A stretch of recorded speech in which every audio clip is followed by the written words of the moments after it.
Om Sahana Vavatu Sahano Bhunaktu Sahaviryam Karvavahe Tejasvinavadhitamastu Mavid Vishavahe Om Shanti Shanti Shanti. Katha Chapter 1, Section 3, Verse 14. This is the well-known verse that Swami Vivekananda says, "Arise, awake," and with a slight modification, "and stop not till the goal is reached." The whole verse is, "Arise, awake, and learn by approaching the excellent ones." The wise ones describe that path to be as impassable as a razor's edge, which, when sharpened, is difficult to tread upon. Uttishtata jagrata prapya varan nibodata shurasya dhara nishita duratyaya durgam patastat kavayo vadanti. Uttishtata jagrata, rise, awake, and learn by approaching the excellent ones. That is what it is. Over and over, Shankaracharya, in some places, not over, he makes it a point to emphasize that the knowledge of Brahman, Brahmanveshanam, Swatantrayana na kuryat, it should not be independently deliberated upon. So you go and learn from the excellent ones. Who are the excellent ones? Those who have realized the Atman, Brahman. Arise, that is, you orient yourself towards the self. What happens is we are now disoriented. We are running about. It's like, when you wake up from sleep, you become aware of things around. And you wake up and you might fall asleep again because there's nothing better than go to sleep again if there's nothing else to do. So that's the reason why the Upanishad is given, arise, awake. Awake to what? To your real nature. Put an end to the sleep of ignorance. That is the terrible night of delusion. You have to awake and rise from the sleep of delusion. And how do you do that? By approaching the excellent ones. Yes, Prapya Varan Niboda. Varan is the excellent one. Prapya is approach to excellent ones. For what? Just to play games with them or just to kind of just chat with them? No, Nibodata. In order to learn, that is important. Bodha, Nibodha. That is, in order that they will enlighten you, you go with the prerequisite conditions. You go with that humility of a student, and as you go approach them, you serve them. As the Bhagavad Gita says, learn from the excellent ones by prostrations and service. Oh yes, that's important. So here we approach them. Tad vidhi pranipatena pariprashnena sevaya. And with questions, with prostrations, with service, that's what the Bhagavad Gita says. And the wise ones describe that path. And how do they tell you? What assurance do they give you? They give you no assurance. The only assurance they give you, it is realizable. It is attainable. Okay, good. That is a kind of a great boost to your confidence and also to your seeking. After this, what does one do? They say that that path is sharp, like the edge of a razor. Well, here it is. It's not an easy path. That's for sure. And they make it very clear. The wise ones describe that path to be as impassable as a razor's edge, which, when sharpened, is difficult to tread upon, to walk. You walk on the edge of a razor. The idea is they are not talking about it physically. Though they are using the word razor, and the first thing that okay, it's like walking on the edge of a razor. Yeah, walking on the sword's edge. Yeah, that's. But internalize the idea. The idea is you've got to walk this path, which is sharp like the edge of a razor. Razors are more sharper than most things, most common blunt things. So it's very sharp. What they are trying to get across is we must have an intellect, or we must have an intelligence that's really sharp, fine, that can tread this path. The illustration, suppose, before we can get into this, if you remember, there is a book called A Razor's Edge by William Somerset Maugham. Yeah, that's nothing but the Katha Upanishad, The Razor's Edge. It's a wonderful book. And William Somerset Maugham was also, in a way, acquainted with Jocelyn MacLeod, who was a disciple of Swami Vivekananda.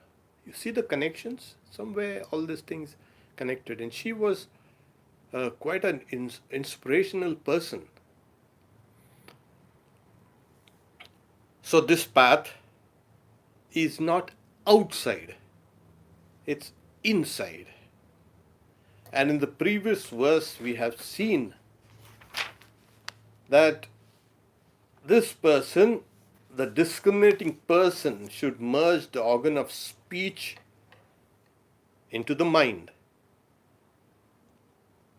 Then the mind should be merged into the intelligent self, intellect. And he should merge that intelligent self into that great self.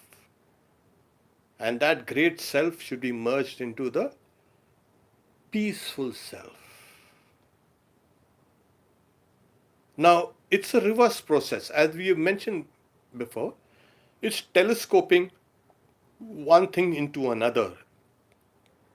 So the journey is internal. It's a razor's edge outside. That's an illustration. The journey within. Why? Why is this? It's so difficult. Oh yes, it's difficult for the simple reason, and that is we cannot face our own inner selves. All our thoughts, all our emotions, all our actions have left a kind of a residue behind in our mind. The good things we have done and the bad things we have done, the bad things we have imagined, all these things act like a kind of a barrier. They are barriers. and what you call as post-traumatic stress syndrome, or whatever, this trauma, childhood trauma from outside, and your own experiences, all these things, the anxiety, the abuse, the trauma, the things that you have done, you can't face it. You're supposed to face it. So what if you have done something good, and so what if you have done many things bad? So what? It doesn't matter at all. What matters is, are you able to face yourself? Are you comfortable with yourself? Most people are not. They want distractions. And that's the reason why we find the society outside with plenty of distractions. They love to distract you. Why? Because you love to be distracted. You don't want to plunge into it, grapple that dragon inside which is there, which you have kind of secretly fed over and over and over again.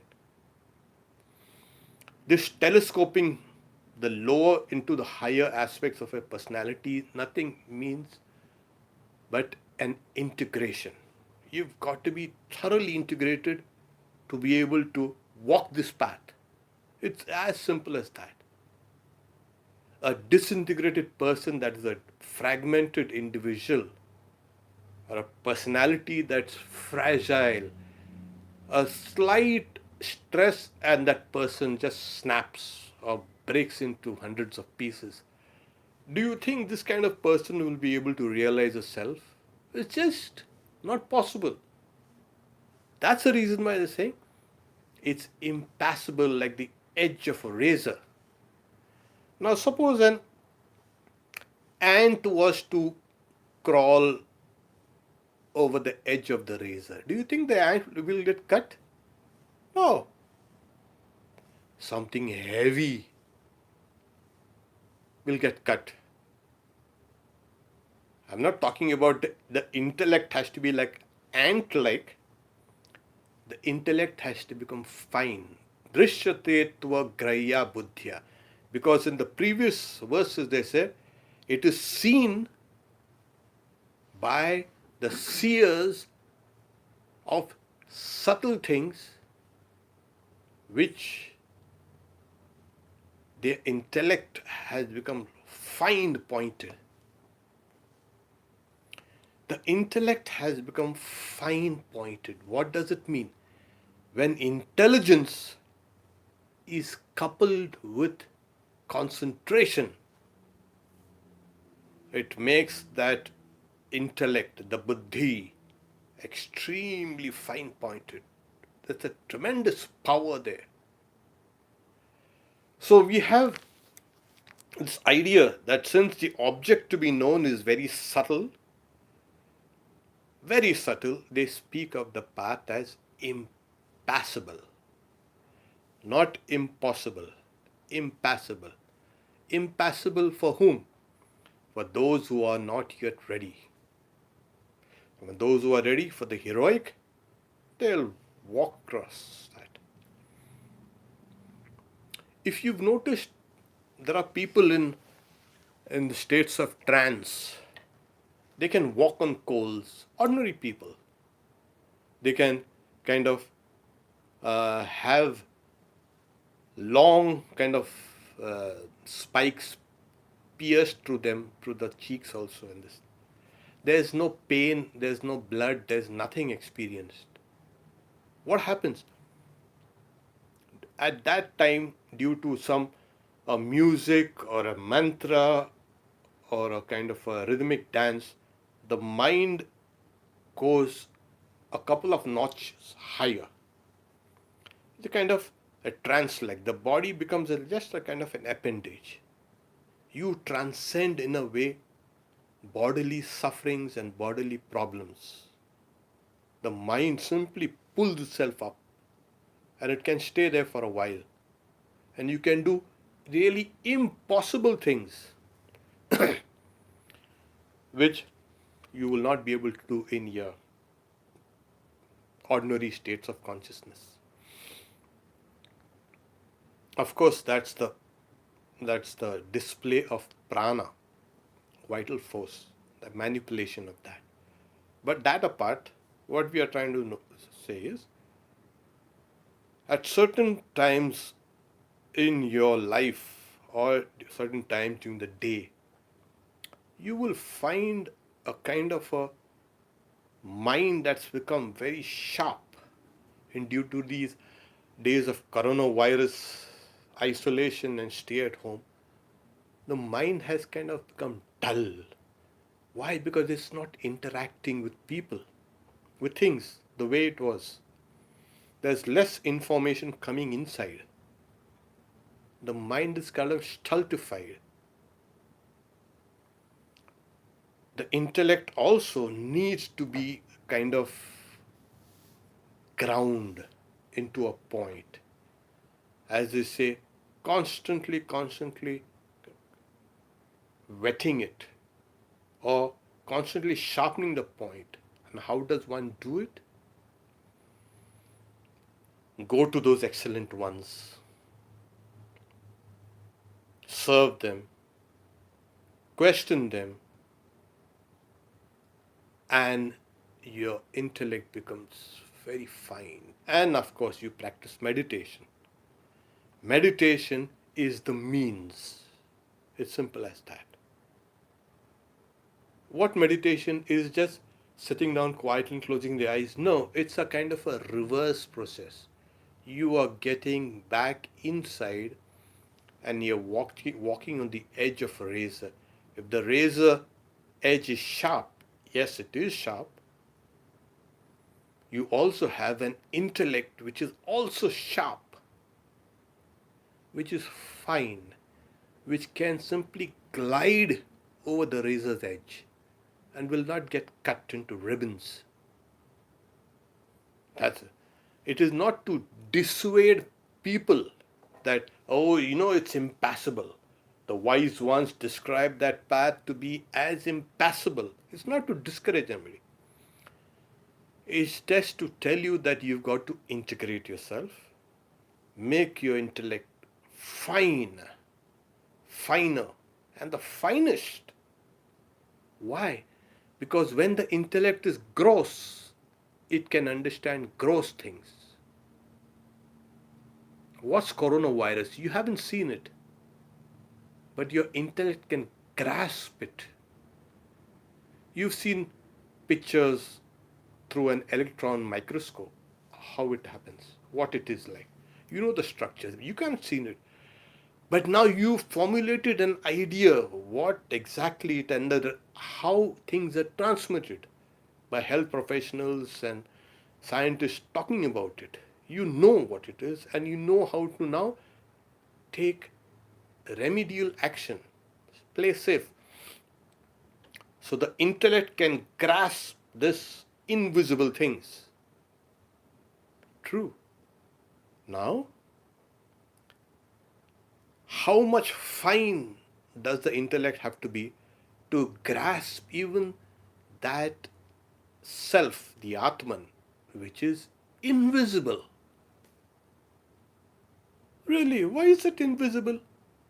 Because it's been said that yes, it is realized by the intelligence. Yes, it is not a content of consciousness, it is consciousness itself. You will not be able to see it with the ordinary intellect. That intellect has to become fine and fine and fine and fine, and that is what the next verse speaks to us about. The first chapter, third section, 15th verse. It's one of those exquisite verses found in the Upanishads. One becomes freed from the jaws of death. Here it is. That was the question of Nachiketa. What is death? So one becomes freed from the jaws of death by knowing that. What is that? That reality. And the reality is now being described. that reality which is soundless, touchless, colorless, undiminishing, and also odorless. It's eternal, it's tasteless, that is beyond taste. We're not talking about food. Without beginning and without end, distinct from the cosmic mind, and ever constant. I'll read that again. One becomes freed from the jaws of death. Everybody wants to be freed from the jaws of death. How? By knowing that reality which is beyond sound, which is beyond touch, which is beyond color, which is undiminishing, and which is beyond taste. It is eternal.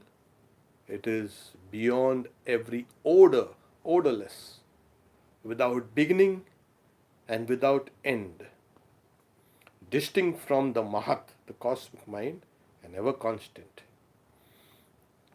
Yeah, it's beyond your sensory and motor apparatus. It is apparent from the verse. It's beyond the senses, because the senses can know taste, touch, color, smell. Simple as that.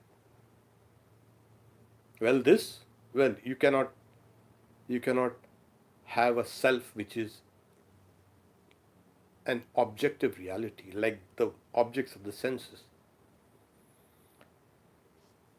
So the verse in Sanskrit is Ashabdam asparsham avyayam tatarasam nityam agandhavachaya anadyanantam mahata param dhruvam nichayatan mrityu mukhat pramuchyate. Wow. See, there are these, like in most philosophies, and even in Vedanta philosophy, you have the 5 great elements: earth, water, fire, air, and space. These are the 5. Now, there's a kind of a footnote here that shows the earth is possessed of what? It is possessed of smell, it is possessed of taste, its color, touch, and sound. Why? Yeah, you can see earth, clay, everything it has smell. Yeah, it has taste, yeah, obviously. All the 5 senses can grasp this element earth. Now, where water is concerned, that's still a more subtler element than the earth. And the water has taste, obviously, color, we have touch and sound. Then we have the third element, air. And what's that air? Or you can say earth, water, air. Air also, you have touch and sound. You have water as the air as touch and sound. You have space only sound. So every element has got one speciality. It's getting more and more. The space element is much more subtle than the earth element. And the higher element, earth, is water. From water you have air. Air you have fire, and fire you have space. Air and fire are kind of interchangeable here, in the sense of sometimes it's used, fire is used before air, or sometimes air is used. It's very subtle. Now, all these elements itself, you can understand how there are degrees of subtlety. In your own body, you can understand there are degrees of subtlety. The body is the grossest thing.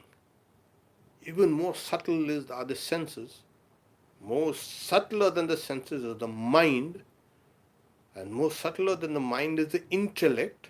And there it keeps on going higher and higher and higher and higher till you come to the most subtlest. And the Atman, which category does it come in? None of the subtle, none of the gross categories. That's the reason why it is given a shabdam. It is beyond sound. It is beyond touch. It is beyond color. It is undiminishing.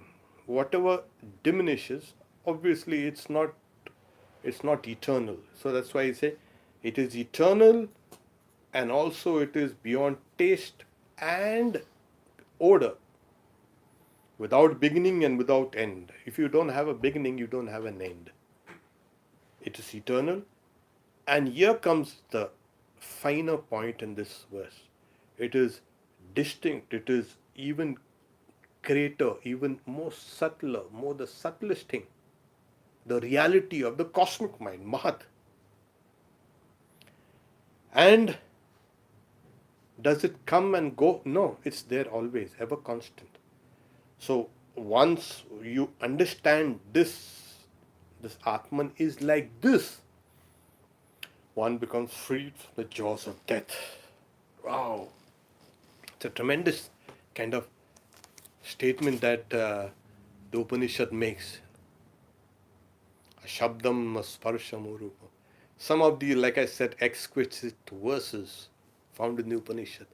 When you realize the Atman as the Atman, you cannot compare it with any other thing. Can you compare it with taste and smell and sight? Oh, you see, I had so many visions, and this vision I had of one monkey climbing the tree, and then after that, and I had another vision of a bear climbing a tree. So that vision of a monkey climbing a tree and that the vision of a bear climbing a tree, you can compare. Here there are no comparisons. There are no visions. Yes, there are no visions. Visions are of kind of a very low state.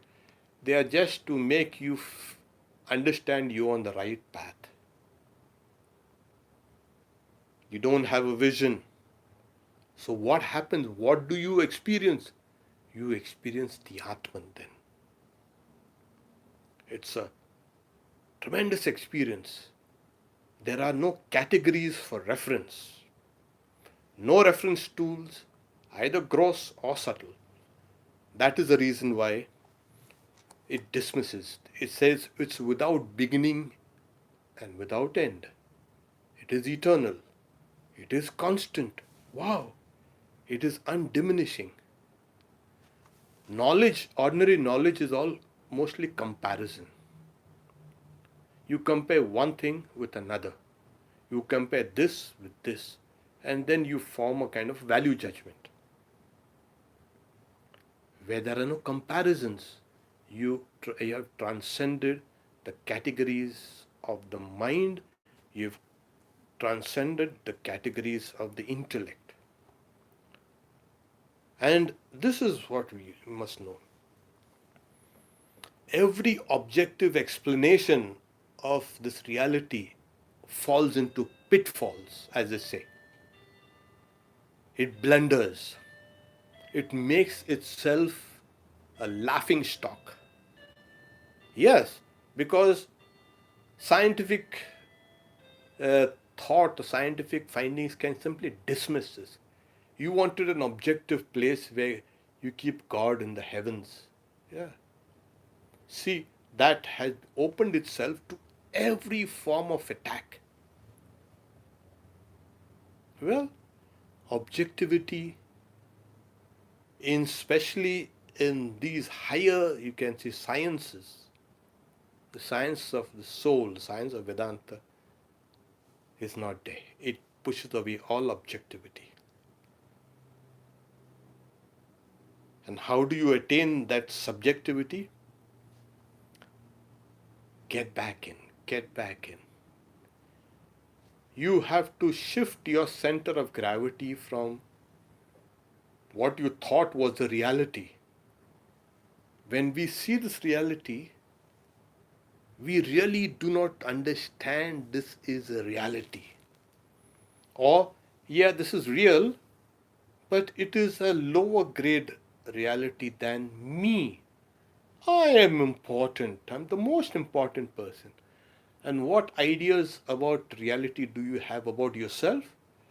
I am a body. Well, well, well. When you do go to sleep, or you fall into a swoon, or you get into a state where you don't have any consciousness, what happens? That's why Sri Ramakrishna says, these guys with their huge mustaches, and with their big bellies. Yeah, what happens? When they go to sleep, you can do whatever you want with them. You can go silently and beat them also. They won't even know. So your reality is dependent on your body? Oh. No, your reality is not dependent on your body at all. So now get searching. And like we said, Indriyani parani ahur indriyabhya param mana manasastu para buddhiratma mahat. So higher and higher and higher categories of existence has been presented to us in the previous verses. Till you come to the highest point, and then you find, then you take that final plunge.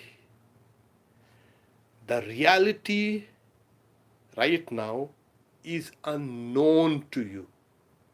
When you do take that final plunge, it becomes known. It not only becomes known, it becomes you. You become that reality. The reality and you are not two separate things. So the unknown becomes known. And what do? Keep on shouting about? No. Suddenly the dream breaks. Illusions vanish. All delusions go away. And you wonder, what was I doing all this time? Impossible. I was dreaming these childish dreams. Samsara is over for you. Do you berate yourself? Oh no, you don't berate yourself. You are in perfect joy. You are in perfect consciousness. You are in perfect bliss.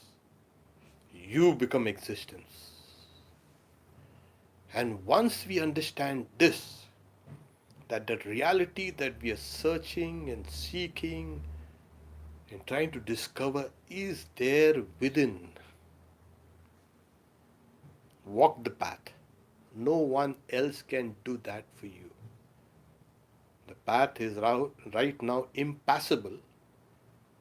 Make it passable. You are not going to get cut into ribbons. Or even if you are going to get cut into ribbons, why should you quake? Why should you fear? It's better to die trying to find that reality within you than lead a life which has got no meaning, which we have put meaning. Your culture, your religion, your language, your civilization has given meaning to these things.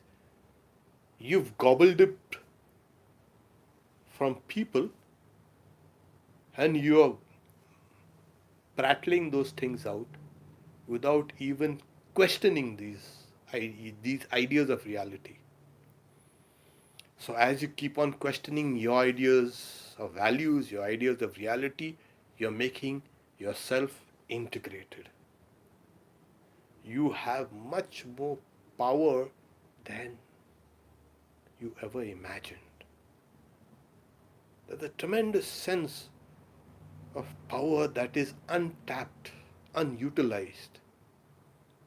And we go from life to life to life without even realizing a fraction of it. The moment you start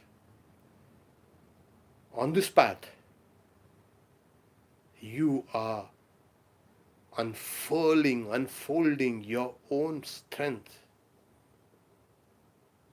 And that is going to take you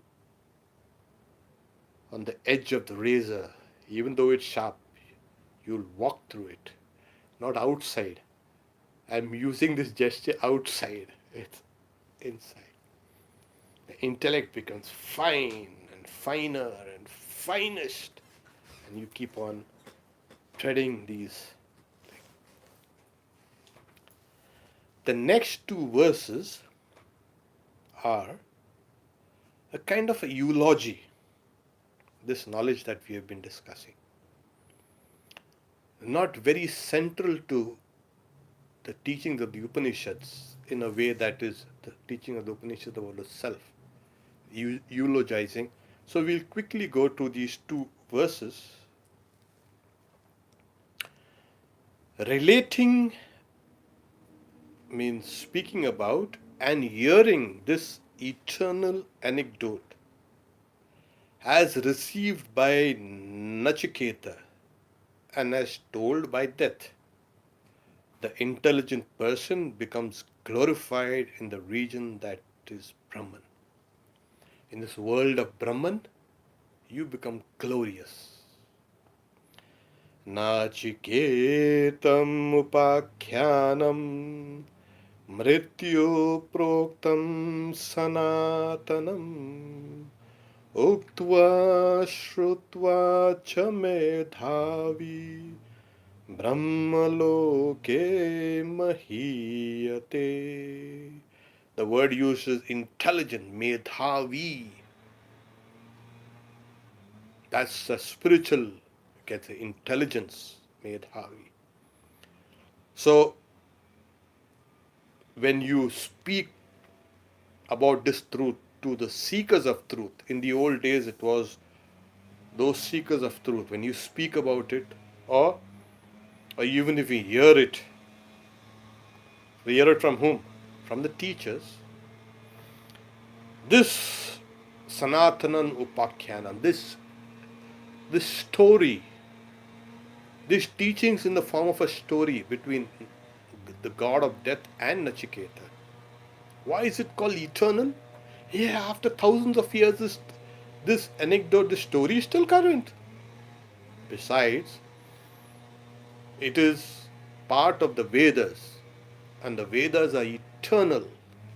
That's the reason why eternal. This, as long as this world lasts, or as long as human beings last, or even higher beings, whatever, this story is going to remain, and it will be current. It will be used to instruct people in the knowledge of Brahman. So Nachiketa received it from, the boy Nachiketa received it from the god of death called Yama. That's why he's saying, Mrityu proktam sanathanam uktva shutva chamedavi. What happens to that person? That person becomes glorious. What do you mean glorious? Yeah. That person has conquered death. That person has become immortal. He has transcended all lower categories of existence and has become existence itself. Who do you kind of glorify? Yeah, you have your standards of values. You might glorify a millionaire or a billionaire or a sports star or a kind of a perfect musician or something like that. Yeah, you glorify it. Because behind that you understand that there has been struggle, there has been pain, there has been discipline. You just can't be a or a great musician, or a great athlete, or a huge businessman, or a billionaire, just by sitting at home. You have struggled for it, you've got it. So you glorify such people. Who do spiritual people glorify? Billionaires. Spiritual people have a different set of values. So they are going to glorify those glorious sons of and daughters of light who have realized the soul. This month we had, the last month, Shankaracharya's and Bhagwan Buddha's birthday. Why are they glorified? Why should they be glorified? Yes, they have to be glorified. They will be glorified till the end of time. Because that's what the Upanishads say. Uktva Shrutvat Medhavi Brahmaloke Mahiyate. They will be glorious in this world of Brahman. That's what the whole thing is. So the next verse is the last verse in this section, and which also ends the first chapter or the first part. Then we go to the second part next Wednesday. Should anyone, after purification, get this highest secret recited before an assembly of Brahmins, or at the time of the ceremonies for the dead, then that ceremony becomes conducive to eternal results. Wow.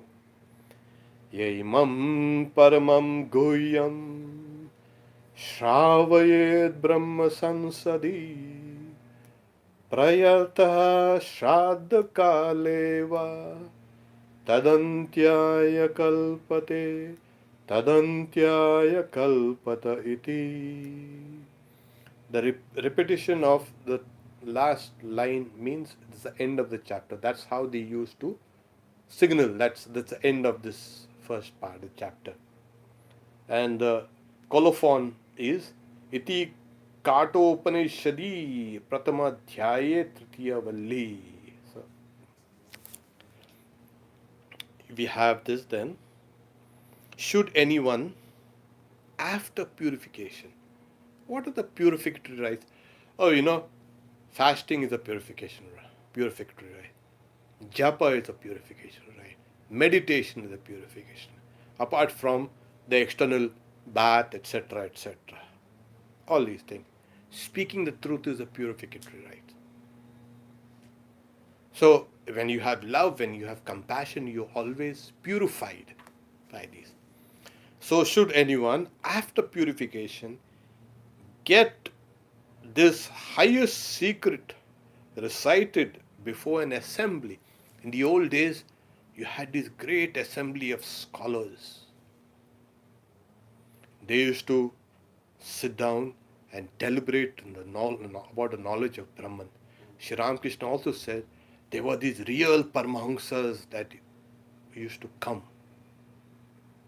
Not ordinary monks, real Paramahamsa, that is, those monks who have the highest realization, or the highest monks. Such monks used to come to Sri Ramakrishna, and day and night they used to deliberate on Asti Bhati Priya. That it exists, Asti, that which shines, or which is consciousness, and that which is dear, which is lovable, that is love.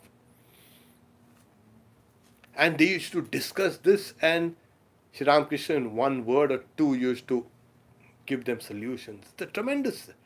So these were the old Brahma Sansadis. The whole of this Vedic literature was cultivated by such assemblies of the highest of scholars and the highest of realized people. And in some of the Upanishads, if you have a doubt, go and talk to these people assembled there.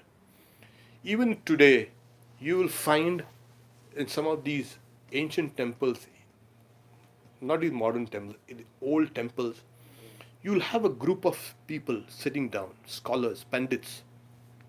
If you have a question regarding some disputation or some kind of misunderstanding of scriptural passage or somewhere, you can go and ask them. So if you go and recite this Upanishads in front of this assemblage of scholars, there is nothing more higher value than spiritual value than this. Or at the time of the funeral ceremonies, Shraddha Kale, now that person is already dead. What's the point in reciting this when that person has already gone away? The body is there, of course. That body is not the person. The bodies are not you. So what happens is, well, there was a president of this Swami Ranganathan of the Ramakrishna Math Mission. He used to say, when the person is taken to the cremation grounds, the people carry that corpse on the bier and they're taking it, and they say, Ram Naam Satya Hai. Rama's name is true. Hari ka naam Satya Hai. Saying, well, that person is dead, and these guys are now saying, Rama's name, God's name is true. The name of Hari is true. The name of Rama is true. Well, it is a kind of a reminder for all those who are present there. When death comes, takes your loved ones, instead of weeping and crying and shouting, learn this secret of death and learn this secret of truth, what exactly you are. And if you can understand that, then what happens is, it becomes conducive to eternal results for you as well as because there is nothing higher than the study of scriptures. Scriptural study is a best form of gaining merit. So I'll repeat it again. Should anyone, after purification, get this highest secret recited before an assembly of Brahmanas, Brahma Sansadi, or at the time of the ceremonies for the dead, Prayataha Shraddha Kale va, then Tadantyaya Kalpate Tadantyaya. So that ceremony becomes conducive to eternal results. So we have come to the end of this first part of the first chapter. We take the second part from next Wednesday. Tomorrow, of course, we have the Bhagavad Gita at 7:30 in the evening. Om Shanti Shanti Shanti Harihi Om Tat Sat Shri Ram Krishna Arpanamastu.